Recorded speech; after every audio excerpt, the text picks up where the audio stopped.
નમસ્કાર વિદ્યાર્થી ભાઈ બહેનો, ફરીથી એકવાર સીપી એજ્યુકેશન ચેનલમાં હું ચિરાગ સર આપ સૌનું હાર્દિક સ્વાગત કરું છું. વિદ્યાર્થી મિત્રો, આપણે ચેપ્ટર નંબર 4 સમતલમાં ગતિ ચાલી રહ્યું છે. તેના પહેલા વિડિયોની અંદર આપણે ઇન્ટ્રોડક્શન એટલે કે પ્રસ્તાવના મેળવી લીધી હતી. આજે આપણે દોસ્તો જોવાના છે સ્થાન અને સ્થાનાંતર સદિશો. તો આવો દોસ્તો આપણે સાથે મળીને શીખીએ. ઓકે વિદ્યાર્થી મિત્રો, પહેલો જ આપણો પોઈન્ટ છે સ્થાન અને સ્થાનાંતર સદિશો. ચાલો આપણે પહેલો જ પોઈન્ટ શીખીએ કે સ્થાન સદિશો કોને કહેવાય. આપણો પહેલા નંબરનો પોઈન્ટ કે સ્થાન સદિશો કોને કહેવાય એ વસ્તુ આપણે શીખીએ. દોસ્તો સ્થાન સદિશો શું છે? તો કોઈ એક નિશ્ચિત બિંદુ, દાખલા તરીકે આ એક્સ અને વાય છે, એક્સ અને વાય લો, એમાં કોઈ નિશ્ચિત બિંદુ, દાખલા તરીકે નિશ્ચિત બિંદુ તરીકે ઉગમ બિંદુ ઓ લઈ લો. તો કોઈ એક નિશ્ચિત બિંદુ છે, આ નિશ્ચિત બિંદુને અનુલક્ષીને કોઈ એક બિંદુ લો, કોઈ એક કણનું સ્થાન લો, કોઈ બિંદુ લો કે કણનું સ્થાન, એને દર્શાવતો જે સદિશ છે, એને જે દર્શાવતો સદિશ છે એને કહેવાય છે સ્થાન સદિશ. એને આપણે શું કહી શકીએ? સ્થાન સદિશ. સમજણ? તો ફરીથી બોલું છું, કોઈ નિશ્ચિત બિંદુને અનુલક્ષીને કોઈ બિંદુ કે કણનું સ્થાન દર્શાવતો જે સદિશ છે એને શું કહેવાય છે? સ્થાન સદિશ કહેવાય છે. ક્લિયર? ચલો વ્યાખ્યા લખી દઈએ. અહીંયા વ્યાખ્યા લખો છો, કોઈ નિશ્ચિત બિંદુને અનુલક્ષીને, કોઈ નિશ્ચિત બિંદુને અનુલક્ષીને, આ વ્યાખ્યા આપણે લખીએ છીએ દોસ્તો, આકૃતિ જરૂર નથી, પછી આપણે આકૃતિ દોરીએ છીએ. ઓકે, પેલા રફ આઉટ કરી દો છો. કોઈ નિશ્ચિત બિંદુને અનુલક્ષીને અન્ય બિંદુ કે કણનું સ્થાન, અન્ય બિંદુ કે કણનું સ્થાન દર્શાવતા સદિશને સ્થાન સદિશ કહે છે. ચલો સ્થાન સદિશ કોને કહેવાય પેલા એ તો વસ્તુ ખબર પડી ગઈ દોસ્તો. ચલો આપણે આકૃતિ દ્વારા સમજીએ. મેં તમને કહ્યું પ્રમાણે અહીંયા x અને y લઉં છું. સ્થાન સદિશમાં કોઈ એક નિશ્ચિત બિંદુ તરીકે ઉગમ બિંદુ O લેવામાં આવે છે દોસ્તો. ઓકે, અહીંથી હું એક બતાવું છું કે આ P બિંદુનો t સમય સ્થાન સદિશ કયો છે તેમ માનો કે r છે. અહીંયા આ લખી દઉં છું દોસ્તો. હવે એ જ રીતે દોસ્તો અહીંયા લખું છું p ડેશ બિંદુ. તો નિશ્ચિત બિંદુ O થી p ડેશ બિંદુનો સ્થાન સદિશ તરીકે લખાય તો r ડેશ લખી શકાય. સીધી વસ્તુ છે, આપણે જે પ્રમાણે સમજીએ પ્રમાણે સ્થાન સદિશની વ્યાખ્યા સમજીએ પ્રમાણે. તો આપણે પહેલા તો અહીંયા લખી દઈએ કે નિશ્ચિત બિંદુ તરીકે શું લેવાય છે? કણનો ઉગમ બિંદુ O લેવાય છે. તો આપણે અહીંયા લખતા જઈએ જોડે જોડે કે નિશ્ચિત બિંદુ તરીકે ઉગમ બિંદુ O લેવામાં આવે છે. નિશ્ચિત બિંદુ તરીકે ઉગમ બિંદુ O લેવામાં આવે છે. હવે દોસ્તો આપણને આકૃતિ દેખાય છે, તો આકૃતિમાં ઉગમ બિંદુ O ને અનુલક્ષીને P બિંદુ જે છે, તો t સમય તેનો સ્થાન સદિશ કયો કહેવાય? r કહેવાય દોસ્તો. તો લખું આકૃતિમાં દર્શાવ્યા મુજબ, અહીંયા લખું આકૃતિમાં દર્શાવ્યા મુજબ ઉગમ બિંદુ O દેખાય છે, ઉગમ બિંદુ O ને અનુલક્ષીને જે P બિંદુ શોધીનો, તો લખું આકૃતિમાં દર્શાવ્યા મુજબ ઉગમ બિંદુ O ને અનુલક્ષીને કયો બિંદુ તો થશે? OP જે સ્થાન સદિશ મળશે, એટલે કે P નો t સમય સ્થાન સદિશ કહેવાય. તો લખીશ કે જે P નો t સમય સ્થાન સદિશ છે. સ્થાન સદિશ કયો છે? જે સ્થાન સદિશ r છે, તો જેને સદિશ r વડે દર્શાવે છે, દર્શાવેલ છે. ચલો ક્લિયર? હવે એ જ રીતે દોસ્તો મને O થી P ડેશ બિંદુ માટે લખો તો આ જ રીતે શું લખાય? કે તે જ રીતે અહીંયા લખી શકાય ને, તો લખું છું. જોજો દોસ્તો, લખું કે તે જ રીતે ઉગમ બિંદુ O ને અનુલક્ષીને કયો સદિશ હશે? OP ડેશ થશે ને. તો તે જ રીતે ઉગમ બિંદુ ઓ ને અનુલક્ષીને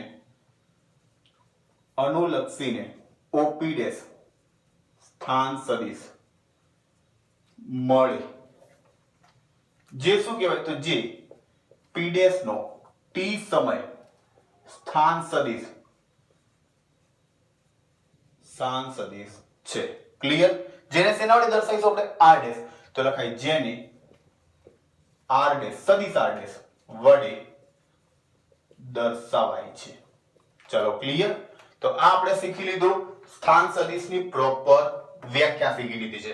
ક્લિયર દોસ્તો? સ્થાન સદિશ પરથી આપણે માહિતી થોડીક મેળવી લઈએ. તો લખાય સ્થાન સદિશ પરથી માહિતી. સ્થાન સદિશ પરથી માહિતી. સ્થાન સદિશ પરથી કઈ માહિતી મળે એ આપણે જોવાની છે. તો દોસ્તો આપણે જો ઉગમ બિંદુ O થી કણનું કેવું અંતર મળે છે? તો સુરેખ અંતર મળે છે. દેખાય છે? ઉગમ બિંદુ O થી કણનું કેવું અંતર મળે છે? તો સુરેખ અંતર મળે છે. અને ઉગમ બિંદુ O ને અનુલક્ષીને કણની શું બતાવે છે? તો દિશા બતાવે છે. બતાવે છે દિશા. ઓકે, તો એને આપણે લખીએ કે નંબર 1 કરીને કે ઉગમ બિંદુ O થી કણનું સુરેખ અંતર મળે છે. ચલો ક્લિયર? આ સ્થાન સદિશ પરથી માહિતી જે મળી. અને બીજો ઉગમ બિંદુ O થી કણની શું દર્શાવે છે? તો દિશા દર્શાવે છે. તો ઉગમ બિંદુ O ને અનુલક્ષીને લખો ઉગમ બિંદુ O ને અનુલક્ષીને કણની દિશા દર્શાવે છે. લખાય? તો આ સ્થાન સદિશ ની આપણે માહિતી મેળવી દીધી. ઓકે દોસ્તો, હવે બીજા નંબરનો ટોપિક છે સ્થાનાંતર સદિશો. બીજા નંબરનો આપણો ટોપિક છે સ્થાનાંતર સદિશો. તો ચલો અહીં આપણે બીજો ટોપિક પાડી દઈએ, સ્થાનાંતર સદિશો. ઓકે દોસ્તો, હવે સ્થાનાંતર સદિશો કોને કહેવાય એ આપણો મેઇન પોઈન્ટ છે. તો દોસ્તો અહીંયા તમે જોઈ શકો છો કે આકૃતિમાં ટી સમય કણ ક્યાં હતો? તો પી બિંદુ હતો. દેખાય છે ને? આકૃતિમાં કણ ટી સમયે પી બિંદુ હતો. ઓકે, હવે દોસ્તો કેવું થયું? તો ટી ડેશ જેટલો સમય થયો. મારો ટી ડેશ જેટલો. ફરીથી જોજો દોસ્તો, ધ્યાનથી જોજો અહીંયા કે આકૃતિમાં ટી સમયે કણ પી બિંદુ પર હતો. હવે થોડોક સમય ગયો. કેટલો સમય ગયો એ તમને ખબર નથી, મને ખબર નથી. તો હું ટી ડેશ સમય લો તો ટી ડેશ સમય કણ ક્યાં આવ્યો? તો એમ માનો કે પી ડેશ બિંદુ પર આવી ગયો. ઓકે, તો આ પી એનું પ્રારંભિક સ્થાન કહેવાય, પી ડેશ એનું અંતિમ સ્થાન કહેવાય. તો એ બંનેને જોડતો જે રેખાખંડ મળે, એને આપણે કહીએ સ્થાન સદિશ. એ બંનેને જોડતો જે રેખાખંડ મળે એને શું કહેવાય? સ્થાન સદિશ. આને આપણે વ્યાખ્યા સ્વરૂપે લખ્યું તો શું લખાય? તો પહેલા આપણે એમ લખીએ કે આકૃતિ પરથી, જોજો દોસ્તો, આકૃતિ પરથી ટી સમય કણ પી બિંદુએ છે અને ટી ડેશ સમય કણ પી ડેશ બિંદુએ છે. ક્લિયર? તો પી બિંદુ એનું શું કહેવાય? પ્રારંભિક સ્થાન. તો લખાય કણનું પ્રારંભિક સ્થાન. અહીંયા લખો કણનું પ્રારંભિક સ્થાન પી છે જ્યારે કણનું પ્રારંભિક સ્થાન પી છે જ્યારે અંતિમ સ્થાન પી ડેશ બિંદુએ મળે છે ને? પ્રારંભિક સ્થાન પી છે, અંતિમ સ્થાન પી ડેશ બિંદુએ મળ્યો. તો એ બે જોડતો સદિશ એને શું કહેવાય? એ બે જોડતો સદિશ છે એને શું કહેવાય? કણનો સ્થાનાંતર સદિશ. તો લખાય તે બે કણને જોડતો સદિશ ને સ્થાનાંતર સદિશ કહે છે. ચલો ક્લિયર? તો સ્થાનાંતર સદિશ કોને કહેવાય તેની માહિતી આપણને મળી ગઈ. અહીંયા સ્થાનાંતર સદિશ કયો કહેવાય? PP dash. તો નીચે લખીએ પીપી ડેશ સદિશ પીપી ડેશ સ્થાનાંતર સદિશ છે, જે આપણે ઓલરેડી જોઈ શકીએ છીએ, આકૃતિમાં દેખાય છે. તો પીપી ડેશ છે એ કણનો શું છે દોસ્તો? સ્થાનાંતર સદિશ છે. હવે દોસ્તો આપણને ખબર છે આ સ્થાનાંતર સદિશ આ રીતે દોર્યો, હું બાજુમાં દર્શાવી દઉં. જોજો દોસ્તો, આ પી ડેશ સ્થાનાંતર સદિશ છે. તો આ પી ભાગને શું કહેવાય? યાદ કરો, મેં શીખવાડી દીધું લાસ્ટ લેક્ચર ની અંદર શીખવાડી દીધું. પી ભાગને આપણે શું કહીએ? પુંજ. પી ભાગને આપણે શું કહીએ? પૂંછ. જ્યારે પી ડેશ ભાગને આપણે શું કહીએ? શીર્ષ. જેનું બીજું નામ આપણે ઇંગ્લિશમાં લખતા હતા હેડ, અહીંયા લખતા હતા ટેલ. યાદ કરો દોસ્તો, હતું ને? ઓકે, તો અહીંયા આપણે આગળ લખી શકીએ ને દોસ્તો કે અહીં પી જે સ્થાન છે, પી બિંદુ છે, એને આપણે પૂંછ કહી શકાય, અને પી ડેશ જે સ્થાન છે તેને આપણે શું કહી શકીએ? શીર્ષ કહી શકીએ. જે વસ્તુ આપણે દોસ્તો લખી શકાય ને, અથવા એમ લખાય કે પી બિંદુ જ્યાં છે તે પૂંછ દર્શાવે છે, જ્યાં પી ડેશ બિંદુ છે ત્યાં શીર્ષ દર્શાવે છે, અથવા શીર્ષ સ્થાને પી ડેશ બિંદુ રહેલું છે અને પૂંછ સ્થાને પી બિંદુ રહેલું છે. લખી શકાય. તો આ આપણે દોસ્તો સ્થાન સદિશ અને સ્થાનાંતર સદિશ ની આપણે માહિતી મેળવી લીધી. ઓકે દોસ્તો, બહુ સિમ્પલ છે, આવડી ગયું છે. ફરીથી આપણે એક વખત શીખી લઈએ કે સ્થાન સદિશ કોને કહેવાય? તો કોઈ નિશ્ચિત બિંદુને અનુલક્ષીને અન્ય બિંદુ કે કણનું સ્થાન જે દર્શાવતો સદિશ કહેવાય, એને આપણે સ્થાન સદિશ કહીએ છીએ. એના માટે આપણે આકૃતિ દોરી વિગતવાર આપણે સમજ્યા. ત્યારબાદ સ્થાનાંતર સદિશ સમજ્યા. સ્થાન સદિશ પરથી જે માહિતી આપણને મળી છે એની માહિતી પણ આપણે મેળવી લીધી છે. ઓકે દોસ્તો, હવે સ્થાનાંતર સદિશ પરથી જે મહત્વના મુદ્દા મળે છે એ પણ આપણે શીખી લઈએ. તો ચલો, તમે આ લખી દીધું હશે, ના લખ્યું હોય તો એને રફ આઉટ કરી દઉં છું, તમે સ્ક્રીનશોટ પાડી લેજો. ઓકે, ચલો હું નીકાળી દઉં છું. સ્થાનાંતર સદિશ પરથી જે મુદ્દાઓ મળે છે એ મુદ્દાઓ આપણે શીખી લઈએ. અહીંયા લખો સ્થાનાંતર સદિશના મહત્વના મુદ્દા. સ્થાનાંતર સદિશના મહત્વના મુદ્દા. ક્લિયર? સ્થાનાંતર સદિશના આપણે મહત્વના મુદ્દા જોઈએ છે. પહેલા જ નંબરનો મુદ્દો છે દોસ્તો કે સ્થાનાંતર સદિશને એક સુરેખા વડે દર્શાવાય. આપણે જોયું સ્થાનાંતર સદિશ જે મળ્યો એને આપણે એક સુરેખા વડે દર્શાવ્યું, જેના પ્રારંભિક અને અંતિમ સ્થાનો રહેલા હોય છે. લખાય ને? ઓકે, તો અહીં હું લખું કે સ્થાનાંતર સદિશને, જોજો દોસ્તો, સ્થાનાંતર સદિશને એક સુરેખા વડે દર્શાવાય છે. એક સુરેખા વડે દર્શાવાય છે જેના પ્રારંભિક અને અંતિમ સ્થાનને જોડે છે. પ્રારંભિક અને અંતિમ સ્થાન રહેલા છે તો લખાય જેના પ્રારંભિક અને અંતિમ સ્થાનને જોડે છે. ચલો ક્લિયર? પેલો આપણે ખબર પડી ગઈ, સ્થાનાંતર સદિશ એક સુરેખા વડે દર્શાવાય છે જેના પ્રારંભિક અને અંતિમ સ્થાનને જોડે છે. બીજા નંબરે દોસ્તો છે કે સ્થાનાંતર સદિશનો આધાર. સ્થાનાંતર સદિશનો જે આધાર છે એ કણનો જે ખરેખર ગતિમાર્ગ હોય છે એ વસ્તુ ખોટી છે. રાઈટ? તો એના વિશે આપણે લખીએ. કઈ રીતે લખીશું દોસ્તો? જો તો સ્થાનાંતર સદિશનો જે આધાર છે એ લખો કે સ્થાનાંતર સદિશનો આધાર કણના ગતિમાર્ગ પર આધારિત નથી. કણના ગતિમાર્ગ પર આધારિત નથી. જોજો દોસ્તો, કઈ રીતે આપણે થોડુંક સમજીએ, એને આકૃતિ દ્વારા સમજીએ. કઈ રીતે નથી એ આપણે જોઈએ. જો દોસ્તો, દાખલા તરીકે હું એક આકૃતિ દોર દઉં. x અને y એમ ફરીથી લઈ લઉં છું. ઉગમ બિંદુ O લઈ લઉં, જે કણનું નિશ્ચિત બિંદુ લઈ લઉં. ઓકે દોસ્તો, હવે તમે જુઓ કે એક આ રીતે આકૃતિ બતાવી દઉં છું તમને. આ P થી Q એનો સ્થાનાંતર સદિશ છે, એ આપણને ઓલરેડી ખબર છે. બરાબર? અહીંથી હું એના બિંદુ નામ આપું છું D, અહીંયા નામ આપું A, B, C, D, એવી રીતે નામ આપી દઉં છું. A, B, અહીંયા C, વચ્ચે પણ અહીંથી થોડુંક એક લંબાવું છું જેથી આપણને ઓલરેડી થોડુંક જાણવા મળે. અહીંથી આ રીતે લખું છું થોડું, એટલે આપણને આઈડિયા આવે. A, આ B, આ રીતે લખું છું. ક્લિયર? એટલે આપણને થોડુંક સમજવા વધારે મળે. ઓકે, હવે જે બિંદુ છે ને અહીંથી હું આ રીતે દર્શાવી દઉં તો B પર A, B, C, D, E, F નામ આપી દઉં એટલે આપણને ઓલરેડી ખબર પડતી જાય. હવે જોજો દોસ્તો, શીખવાનો આપણો પ્રયત્ન કરજો કે આકૃતિમાં પ્રારંભિક સ્થાન તો P બિંદુ છે, અંતિમ સ્થાન Q બિંદુ છે.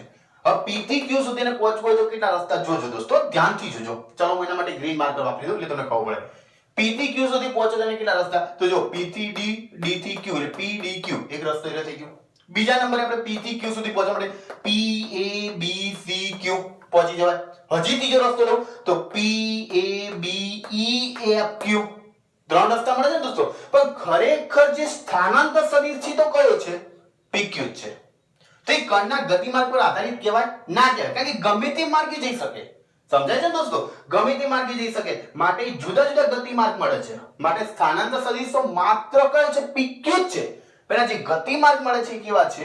જુદા જુદા. અને તમારે દાખલા તરીકે લખજો દોસ્તો, હું અહીંયા નથી લખતો પણ તમે લખજો, આકૃતિ દોરી નીચે લખજો. દાખલા તરીકે અહીં કણનો પ્રારંભિક સ્થાન P છે જ્યારે અંતિમ સ્થાન Q છે, માટે સ્થાનાંતર સદિશ કયો થયો? PQ થયો.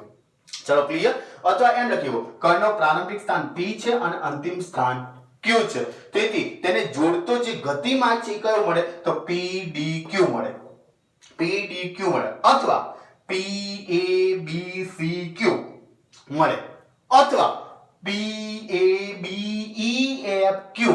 મળે, જેનો સ્થાનાંતર સદિશ તો કયો છે? PQ છે. આમ સ્થાનાંતર સદિશ PQ હોવા છતાં કણનો ગતિમાર્ગ અલગ અલગ છે, તેથી સ્થાનાંતર સદિશોનો આધાર કણના ગતિમાર્ગ પર નથી, એવું આપણે લખી શકીએ. ચલો ક્લિયર દોસ્તો? તમને સમજાઈ ગયું હશે. ચલો ત્રીજા નંબરનો મુદ્દો છે એ આપણે શીખી લઈએ. ત્રીજા નંબરનો મુદ્દો શું છે એ આપણે શીખીએ. તો દોસ્તો ત્રીજા નંબરનો મુદ્દો એવો કહે છે કે કોઈ પણ બે બિંદુઓ વચ્ચેના જે સ્થાનાંતર સદિશનું માન છે, કોઈ પણ બે બિંદુઓ વચ્ચે, કોઈ પણ આ બે બિંદુ લો, એ બે બિંદુઓ વચ્ચે જે સ્થાનાંતર સદિશનું માન છે એટલે માપ છે, એ ગતિપથની જે પથ લંબાઈ એટલે ગતિપથના પદાર્થની પથ લંબાઈ જેટલું હોય અથવા એનાથી કેવું હોય છે? તો ઓછું હોય છે. જેટલું હોય અથવા એનાથી ઓછું હોય છે. લખી લે દોસ્તો, ખબર પડે કે કોઈ પણ બે બિંદુઓ વચ્ચે સ્થાનાંતર સદિશનું માન. લખો, કોઈ પણ બે બિંદુઓ વચ્ચે સ્થાનાંતર સદિશનું માન. કોઈ પણ બે બિંદુઓ વચ્ચે સ્થાનાંતર સદિશનું જે માન છે એ પદાર્થની એટલે ગતિમાન પદાર્થની પથ લંબાઈ, માન ગતિમાન પદાર્થની પથ લંબાઈ અથવા ગતિમાન પદાર્થની પથ લંબાઈ અથવા તેથી ઓછું હોય છે. પથ લંબાઈ જેટલું, થોડુંક શબ્દ સારો લાગે લે, પથ લંબાઈ જેટલું અથવા તેથી થોડુંક ઓછું હોય છે. ચલો ક્લિયર? તો આ દોસ્તો સ્થાનાંતર સદિશના જે આપણે મહત્વના મુદ્દાઓ કહી શકાય એ મુદ્દાઓ આપણે શીખ્યા. જે ત્રણ મુદ્દા ઓલરેડી રહેલા છે જે ખૂબ જ ઇમ્પોર્ટન્ટ છે. ઓકે દોસ્તો, તો આજના લેક્ચરની અંદર આપણે સ્થાન અને સ્થાનાંતર સદિશ વિશે શીખ્યા છીએ. ઓકે દોસ્તો, સ્થાન અને સ્થાનાંતર સદિશ શું છે, સ્થાન સદિશ ઉપરથી કઈ માહિતી મળે, સ્થાનાંતર સદિશોના મહત્વના મુદ્દા કયા છે એ વસ્તુ આપણે શીખી લીધી. એને આકૃતિ સ્વરૂપે દોસ્તો દર્શાવવું પડે. આ સમજવાનો પોઈન્ટ છે દોસ્તો. આ સમજશો તો જેમ જેમ ચેપ્ટર આગળ જશે એમ ખૂબ મજા આવતી જશે. ઓકે દોસ્તો, તો આઈ હોપ કે આજનો વિડીયોમાં તમને તમામ માહિતી મળી ગઈ હશે, પૂરેપૂરું આવડી ગયું હશે, તમે લખી પણ દીધું હશે. જો દોસ્તો વિડીયો ગમ્યો હોય તો લાઈક કરજો, તમારા મિત્રોને શેર કરજો, અને ચેનલ સબસ્ક્રાઇબ કરવાની બાકી છે તો ચેનલને સબસ્ક્રાઇબ કરજો, કારણ કે આવનારા બધા જ વિડીયો ની નોટિફિકેશન સૌપ્રથમ તમને તમારા મોબાઈલની અંદર મળતી રહે. આપણે નેક્સ્ટ લેક્ચરમાં ફરીથી મળીશું નવી થિયરી સાથે. ત્યાં સુધી આવજો.